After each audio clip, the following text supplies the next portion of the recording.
Risa Koizumi is the tallest girl in class, and Atsushi Otani is the shortest boy in class. Between the two of them, there's a lot of insecurity about their height and how it affects their love lives. Oh, and of course, they're perfect for each other. Except for the height thing. This is the only show on this list that isn't currently streaming legally, but it's worth picking up on DVD for an adorable and funny classic romance anime that takes its time developing its characters and their relationship. Plus, the height problem is incredibly relatable.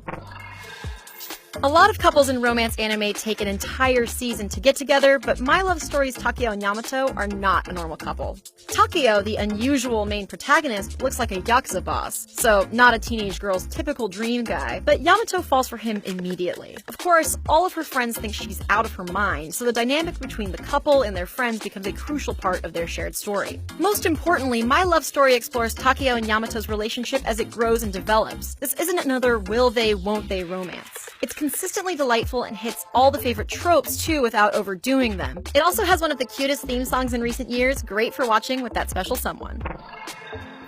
Ryuji Takasu has a scary face but a gentle soul, while Taiga Aisaka is a tiny but fiery girl who's always ready for a fight, so much so that she's known around school as the Palm-Top Tiger. Due to Taiga's excessive clumsiness, the two end up talking. Well, fighting, and discover that they have crushes on each other's best friends. They of course decide to wingman each other. That might sound like a pretty standard rom-com setup, but Toradora is anything but basic. Its relatable, unique characters have fantastic chemistry, and it actually avoids the pitfalls of a lot of romantic comedies. And without spoiling anything, it has one of my personal favorite romance scenes of all time. A lot of us wish we could go back in time to fix our high school mistakes. Orange tells the story of Naho Takamiya, a high schooler who receives a letter from her future self. The letter talks of regret, telling her day by day the specific things she needs to change. And it tells her to watch her new classmate and crush, Kakeru Naruse, very closely. The time travel element takes a backseat to a story of loss, friendship, and what it means to truly care about someone. It's mature and incredibly moving, tackling suicide and the pain of regret. And it's perfect if you're in the mood for something a little bittersweet rather than a typical love story.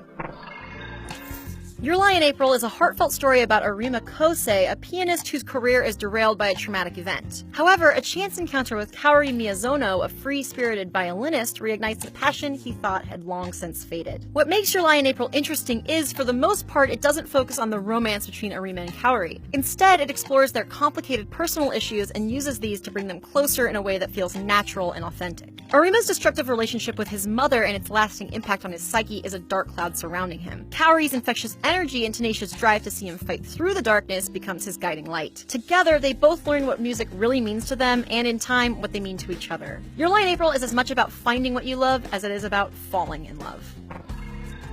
When high schooler Chiyo Sakura tries to ask out her crush, he gives her his autograph. Turns out the tall, handsome, and oblivious Nozaki-kun is secretly an insanely popular shoujo mangaka, and Chiyo accidentally becomes his assistant. Monthly Girls Nozaki-kun explores shoujo tropes with plenty of humor. Seriously, this is a comedy first and foremost, and a good one at that. Of course, its cast of lovable dorks is what makes it both funny and heartfelt. You can also definitely rock out to the theme song and learn a little bit about all the work that goes into being a mangaka, all in a short 12-episode run.